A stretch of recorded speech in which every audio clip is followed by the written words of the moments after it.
All right, Aaron Alexander, welcome to the Happy Hustle podcast, my brother. I'm super stoked to connect.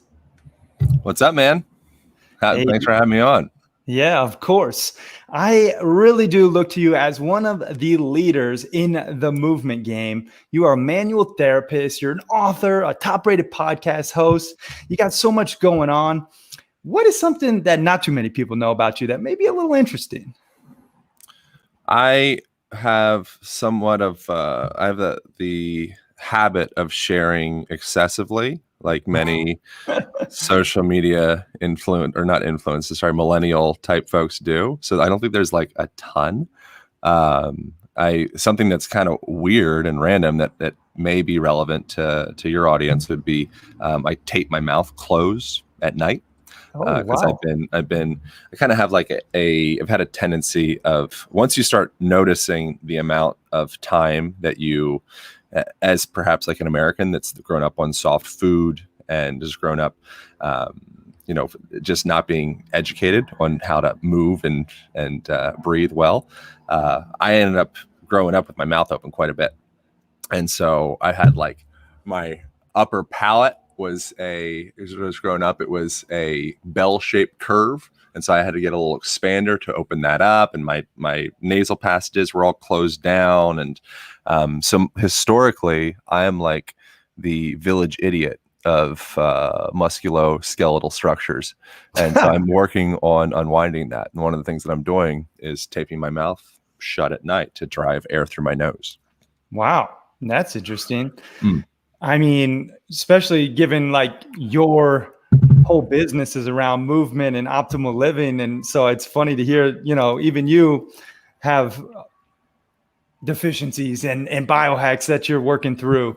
Well, I don't think it's even me. I think it's like especially me. The only reason that I have anything hopefully worth listening to some select groups of people is because I've gone through my own shit, and I'm still going through my own shit. Yeah. And so it's very easy to, especially if it's like a new thing, to start projecting yourself into the internet for however many people to see or not. Yeah. The tendency is to think that what you ought to do is to be like really amazing and perfect and, pedestalize yourself. And that just keeps you inauthentic and creates a separation. It's almost like you're like moving through life with a condom wrapped around your body. Right. Just one part. And so I lead with my deficiencies, and so I don't really feel the need to lead with how awesome I am. And so that's one of the things. It's like, yeah, I'm a fucking dork, man. And I'm just trying to figure this thing out. Yeah, honestly, that's the best way to be. Just unapologetically yourself.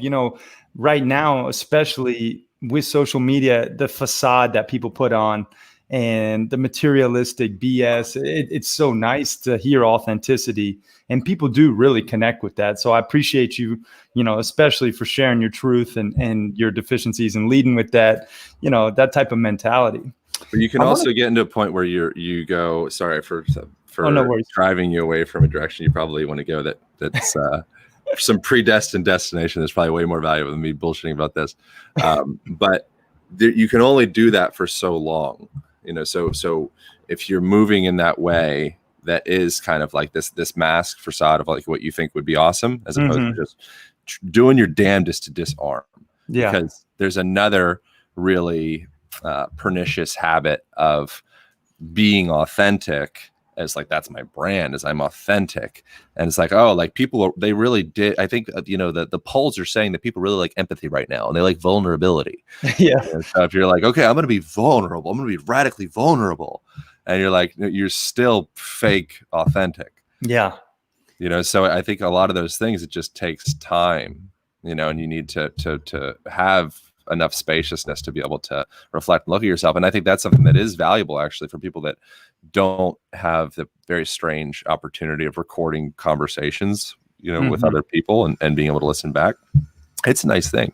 Maybe sometime record a podcast with one of your friends and just talk and listen back. And you'll probably be very judgmental of yourself if you're like me.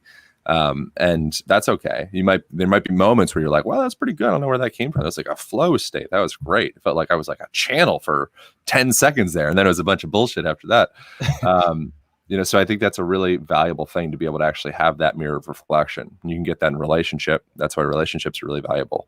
But I think you can also get that from literally just recording videos of yourself or conversations for people that are interested in examining themselves a little bit deeper.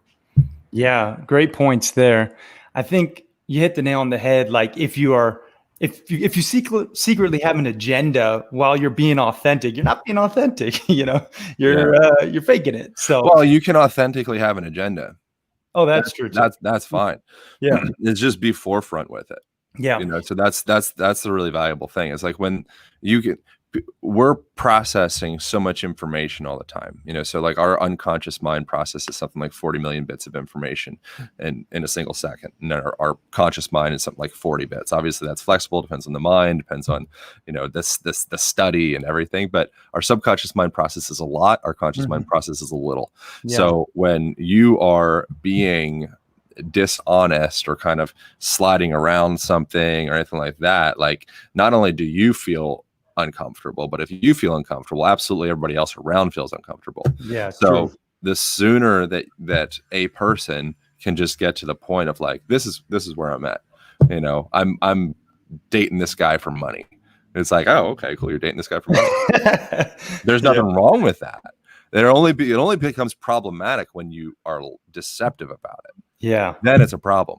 But if you're some 27-year-old hot chick and you're, dating Hugh Hefner or something, it's like, great, no problem at all. You just need to be honest about it. Yeah. Ideally, if you want less friction in your life. Yeah, very good point. I mean, that's true. Honesty wins. And speaking of agendas, I do want to get into your specialty, the realm of movement and really alleviating stress and anxiety and how to heal yourself in your body through movement and proper posture. You and I go way back. I've actually sat in on multiple of your talks and classes and books, your content. And I've learned a lot about posture from you. And I want to share that with the Happy Hustlers and how people can actually heal themselves through movement. Talk to us a little bit about what got you into this world of movement and, how you became this movement expert. I think just being, broken and insecure, and I feel like I'm noticing as I'm saying that I'm trying to not be like overly sharing and vulnerable or whatever. Oh, you can go there. But I just want to be authentic with the thing, Yeah. And try to be like, oh, this will captivate or engage people if I'm, start with a wound. But I mean, that was kind of where I think a lot of it came from was feeling very uncomfortable in my skin, feeling like I don't feel at home in my body. Abstract that out beyond, feeling at home in your home, feeling at home in relationships, feeling at home, all of that. It's all one and the same thing. They're continuous cycles. And so I felt very unwelcome, I think, in my own skin. And so that led me to compensate in the form of getting super obsessed with bodybuilding, and kind of hiding behind physicality. And then that led to imbalance because I wasn't doing it right. I was doing it in a very front-centric manner, so very much like beach muscles. If I couldn't see it in the mirror, it just wasn't there.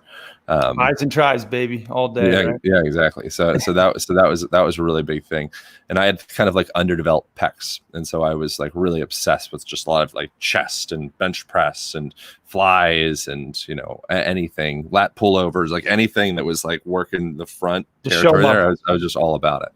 Yeah. So because of that that imbalance or that kind of point of smallness in that way, I kind of overcompensated to the point of being totally imbalanced. And then that led to injuries, getting crummier at sports, feeling chronic pain in my body, all the things.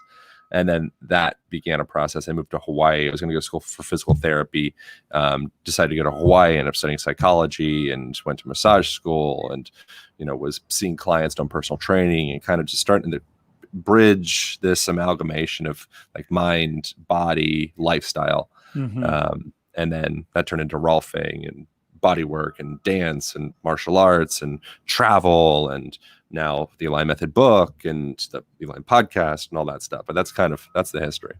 That's pretty awesome how it all transitioned. And, I think there's a lot of people out there who probably are listening thinking, wow, bodybuilding, you see these physical specimens, but in the inside, they're not really healthy. They're not really probably even that happy because they are out of balance. And that's one thing I really do preach is, the holistic approach to happiness and success, blissful balance, both personally and professionally. And that's what the Happy Hustle is all about, right?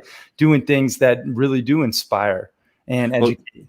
It's never what you do. There's nothing wrong with bodybuilding. If you see bodybuilding as just being this art and craft that you enjoy, and you enjoy being kind of like a magician around your connective tissue, and you understand the chemistry of what to, the raw materials to put into your face, and the mechanisms of movement to create hypertrophy, and build up build up those tissues, almost like you're like a conductor of your body, and you just enjoy that kind of like the magic of that. That's cool.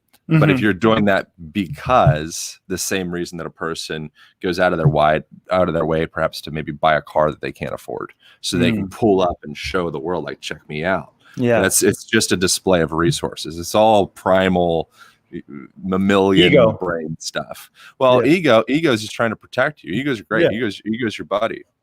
It's only when the ego becomes kind of grows into a monster that kind of has you by the balls, that's when it becomes problematic. But if you can gain relationship with that, it's great. And so when you're trying to display, what you're doing is you're displaying resources. That's what having Instagram followers is. That's what boasting about your whatever, your mailing list, or expressing that you have money in the bank, or expressing that you have extra connective tissue in your body that you don't need. Like, you have so much extra resources and the resource of time that you're able to be in the gym. You can afford these stupid supplements. You can afford eating a bunch of raw T-bones or whatever, and you're just slaying your muscles. Yeah. That's an indication to the outside world that you have the time and resources to do that. So you could maybe protect your family, and you could create shelter, and everything that we're doing. If you wind it back enough, I personally see it through the lens of like, we're a bunch of monkeys. Yeah. I mean, well, we are, right? I think so. I don't know. Creationism could be a thing. Simulation theory. I don't know. I mean, there's options, man. There's a lot of possibilities. Right. There really is. Well, speaking of the Align method, I want to talk about it because I think a lot of people can get a ton of value from hearing your methodology. Talk to us about the Align method and where you drew inspiration from while creating it. Well, the Align method is it's a user's manual on how to effectively operate your body in daily life. So it's the manual that we didn't get when we were in elementary school or middle school or ever, for that matter, unless you see like a really logical, intelligent personal trainer, physical therapist, somebody that's really like mentor, somebody that's been like, man, you really need to pay attention to the way that you breathe. You really need to pay attention to the way that you use your eyes. You need to pay attention to the body language, the way that you move through the world. That could be the difference between you getting that job, getting that date, having the balanced testosterone levels, or maybe you're chronically under stress and you're like, man, I feel like I'm just like, my heart's beating out of my chest, and I'm always feeling like I'm on the defensive. And it's like, well, what's your postural pattern suggesting? They're in a defensive, very likely they're in a defensive pattern. What's your breathing pattern suggesting? Almost 100% your breathing pattern. If you're feeling stressed, you're breathing maybe through your mouth. You might have a little bit more on the inhalation, a little bit less on the exhalation. It might be a little bit more in like clavicular upper chest territory, as opposed to like a slow, deep diaphragmatic breath. So all of those, they're one-to-one patterns that if you have the basic field manual on how to start to operate those things, you can drive your body really well.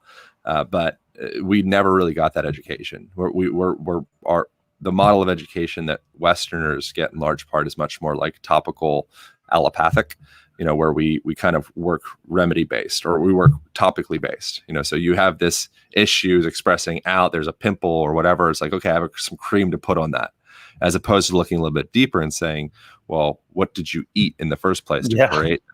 What's the you know, the skincare products that you're putting into your body? What's the quality of water that you're drinking? What's the water coming out of your shower?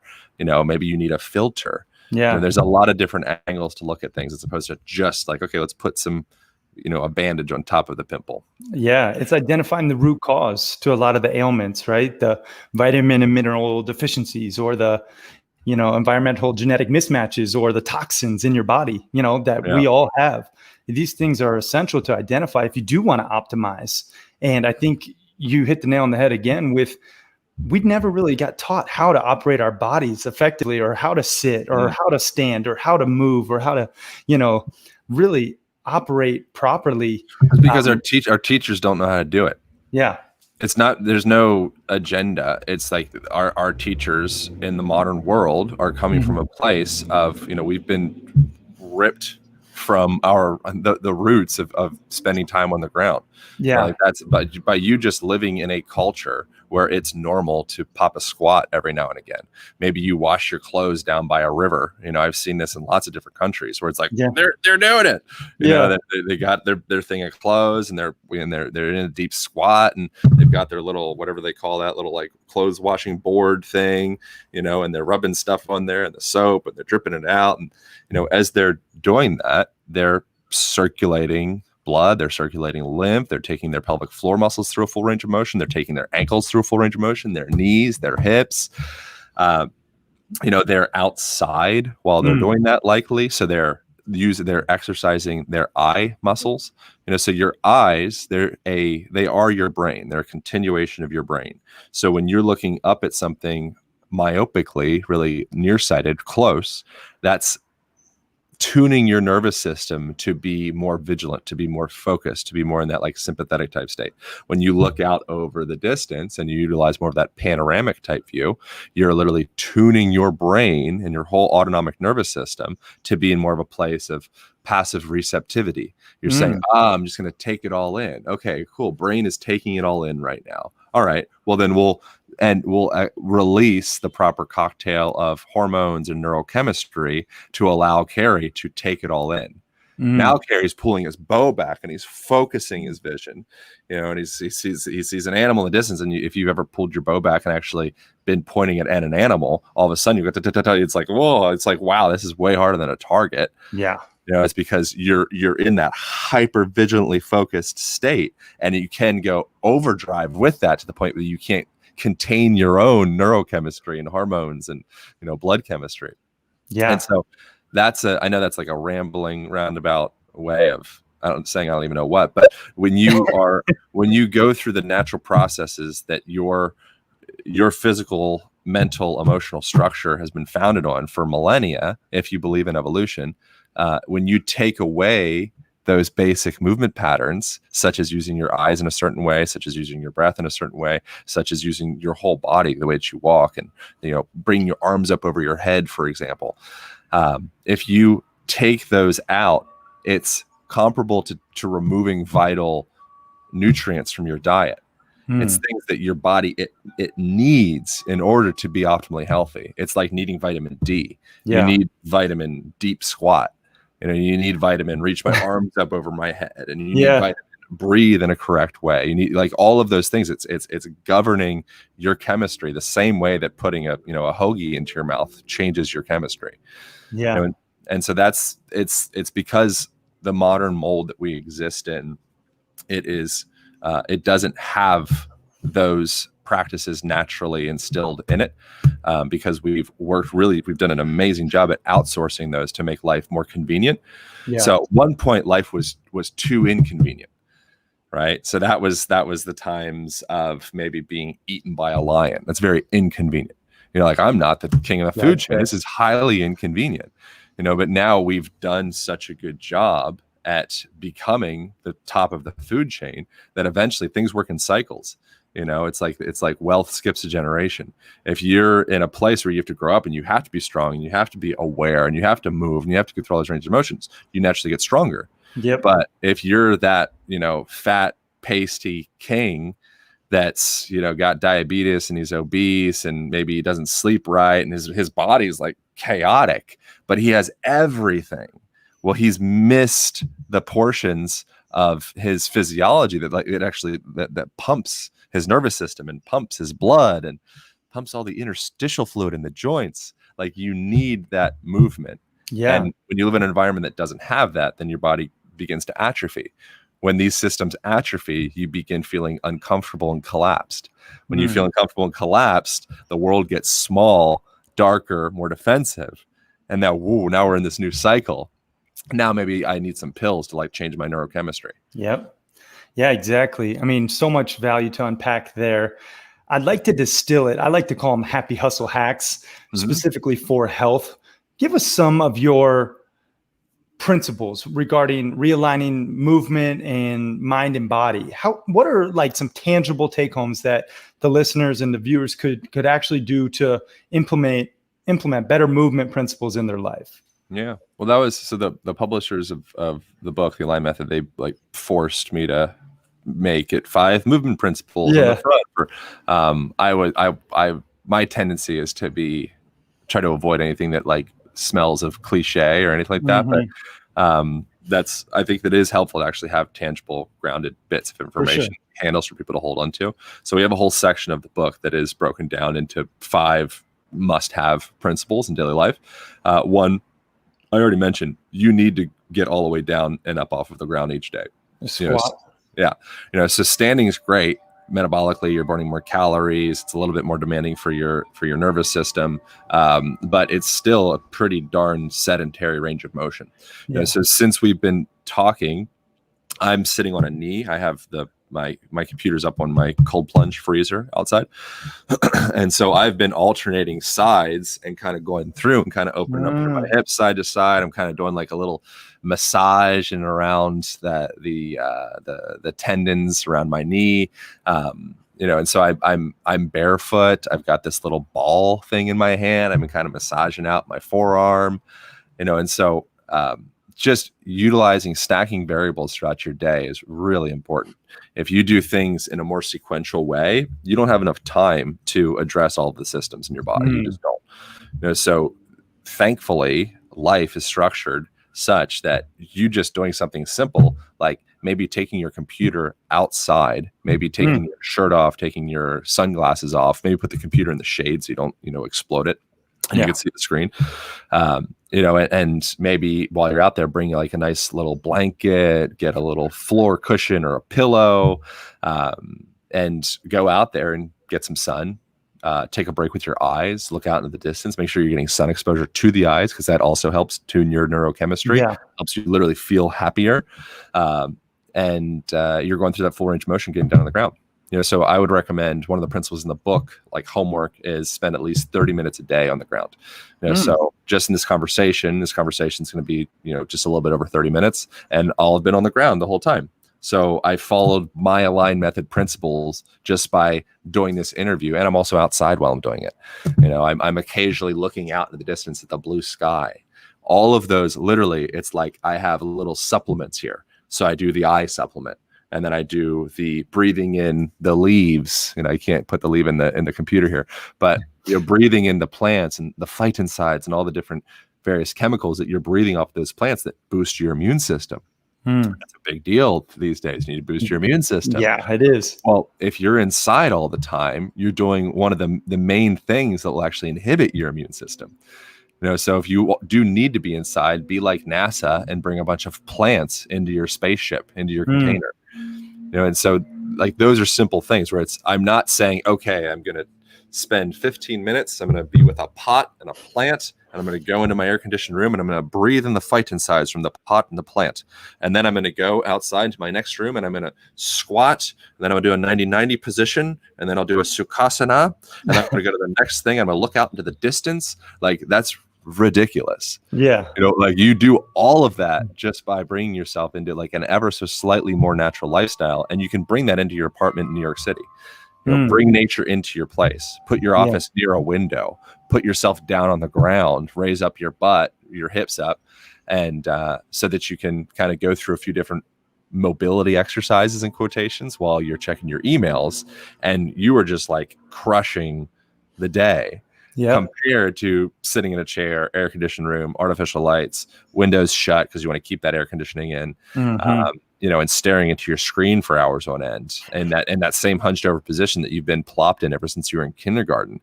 That becomes very problematic. Yeah, I mean, great points there. I love the fact that you integrate it into your everyday lifestyle. It's not sustainable to just, sit on the ground all day and expect to be a productive human. You got to make it work with your current routine. So great points there. Yeah. Speaking of, let's talk about movement. What are some of your exercise movements and routines? What do you do to stay fit? I know, you're doing handstands and you're 6'4", right? I mean, you're a big guy to be doing handstands and all sorts of aerial yoga and activities. Talk to us a little bit about your exercise routine and how you stay fit and lean and flexible. Well, I think the most important word that would come to mind is diversity. So I try to do sport with regularity. I try to, surfing kind of creates its own diversity because every wave is different, and you're falling and twisting and turning, and there's different stuff happening. But I think just diversity. Your body doesn't really give that many shits about the specific, you do the best program. There are some programs that do address more of the fundamental ranges of motion, which is that's what I attempted to create with the Align method, the online program and the book and all of that stuff, is like making sure that people are going through that full nutritional profile of good movement. But beyond that, you need to understand the basic mechanical principles. It's like math. You need to understand the basic equations of how to do long division. If you understand how to do long division, it doesn't matter if it's 6,800,254 divided by 6, or it's 8 divided by 2. You understand how to do it. And so what I'm interested in educating people on is, okay, you understand how to do the equation. Now you can plug any different variables into there, and you understand the math. So first is figuring out okay, how do I hinge my hips when I'm picking something up off of the ground, whether it's a 315-pound deadlift or whether it's a 15-pound child. It's like, how do I understand the mechanics of doing that? How do I understand, pressure regulation of my body? Maybe as I go down at the bottom range of that motion, I take a little breath in to create some more compression, expansion in around my abdominal cavity. It's stabilizing my low back and all of those vertebrae. They need support. So you can actually use your air to create a little bit of support around those areas. And so that's what I'm really interested in. And then from there, how do I start to integrate those principles in my daily life? So my fitness looks like, I would consider this to be part of fitness. After this, I'll probably ride my bike to the grocery store. I'll probably get a cup of coffee and, have a little thing. That's fitness. This morning I took a walk. I got up, I took my shirt off and exposed my eyes to the sun, did all the stuff I was talking about. Fitness. I'm going to call my buddies up, play paddle tennis. Sometimes I'll swing some kettlebells if I need something. It's like a really concentrated, okay, I just want to get some movement integration. Yesterday is the last thing I'll say. I went to a little park, same thing, took my shoes off, took my shirt off, and just spent a little bit of time doing a little yoga type stuff, stillness type things, and a little stretching, mobility things. And then started playing around on a jungle gym. So pulling up, climbing up on top of it, all of those things. So if you just hang out with your kids or hang out with any kids for any amount of time, they really know fitness well. Because they don't have they're not impeded by all of the different constructs of what you think you're supposed to do. Me doing my bodybuilding bullshit when I was 14 to 18, that was me learning through muscle and fitness and all these stories of what I'm supposed to look like and what I'm supposed to be. Me pre-5, I didn't have any of those stories.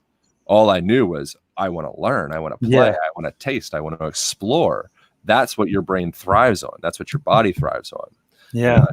So that's diversity. I love that. And diversity is so huge. I mean, personally, I totally believe in that. I'm hiking, mountains out here in Montana. I'm doing martial arts in the park. I'm sometimes, I'll enter the gym. I'll do a little curls, gym's great too. It's just another place.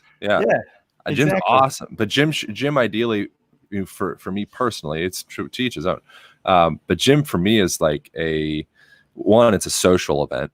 Yeah. I know a lot of people, like the serious lifters, they wear shirts like "shut the fuck up and lift" and stuff like that. Keep the headphones in, stay angry. Yeah. And I'm the opposite. I'm like, I want to listen to some like fun thuggy music and I can roll around, and I'll pick some stuff up, and then I'll see somebody doing some weird shit. I'm like, what are you doing? Like, how do you do that? Yeah.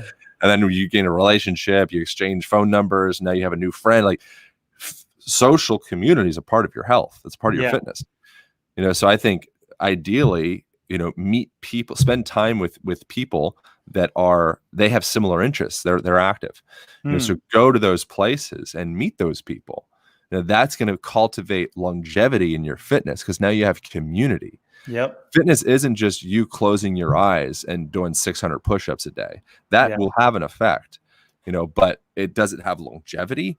Do you want to be alone inside of your fucking dark room, just doing push-ups every day, just preparing for the day? Yeah. It's like, no, you want to call Mike or Lacey and say, hey, you want to go for a run? Oh yeah, let's go. Oh cool, we'll get lunch after. Oh great. Yeah. That's fitness, man. Yeah. And that's something that you can actually, if you want to go far, go with other people. If you want to go fast, go alone. Yep.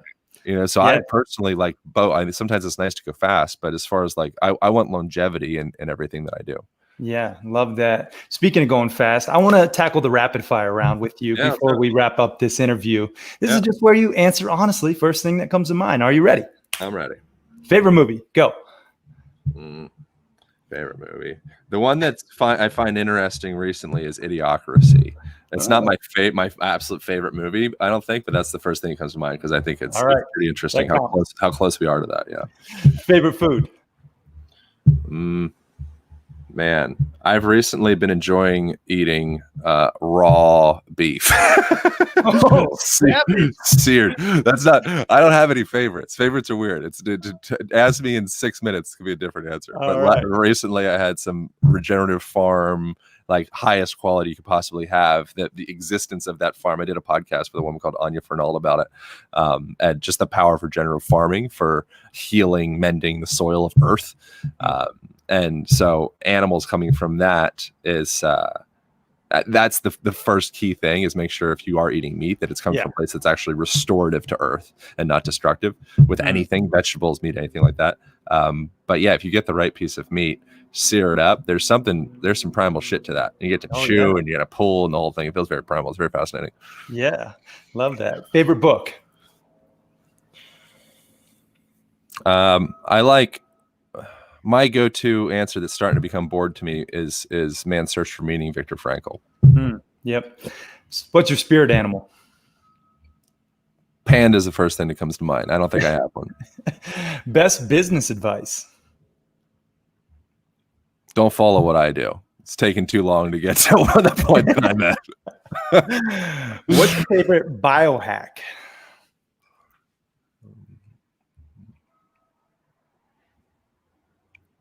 You need to be in the sun.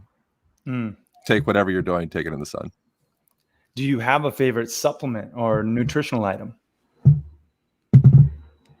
I like creatine and magnesium. If you could have one superpower, what would it be? Undress women with my eyes. Oh. I'm just joking. But sometimes that happens, man. Never heard that one. I was out yesterday. And I was at my park thing, and there was these girls doing this like hoop thing. They like took over the whole jungle gym, and the one girl had some big titties.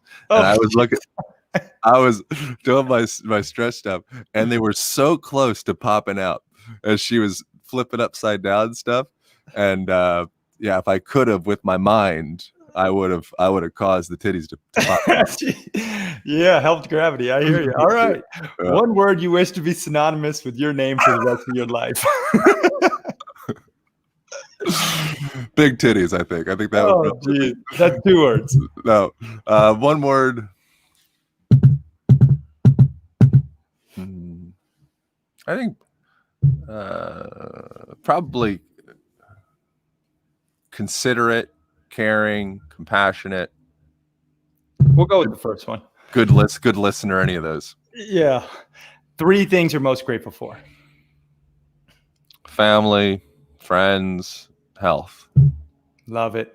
Great work. Crushed it. Where can people go to find out more about you, Aaron? Pick up the Align Method book. Give us some links. Listen to the podcast. Yeah. Yes. The Align Method book. That's like I mentioned before, that's probably my proudest thing.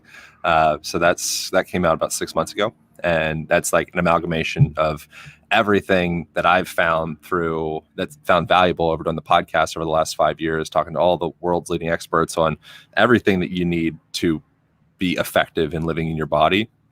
We condensed into simplistic terms, and it's been checked by, again, all the experts. Dr. Andrew Huberman checked the eye section. I had Wim Hof, Patrick McEwen, various other people read the nose breathing section. I had all the people come in and kind of like make sure that this book is the shit. Yeah. And so we have all the endorsements and all that stuff of people being like, this is legit. So that's awesome. The thing that I'm the proudest of. I put the most work pound for pound into that. And then we have the addendum to that is the Align Method online program, which, that's longer down the chain. There's a whole bunch of rad free stuff before that. So people can try the masterclass, which is a little 30-minute breakdown of everything that I find really valuable with moving well. So opening up your hips and spending time on the ground, getting some breathing practices. So that can be found on alignpodcast.com/masterclass, but I'm sure you have all the links for it. Yeah, we'll link that up. Yeah. Awesome. And on Insta, you can follow them, Align Podcast, right? Shout them out. Everything's Align Podcast. That's the website. That's Instagram. That's the name of the podcast. Wouldn't that be weird if that wasn't the name of the podcast? That would. That would be right.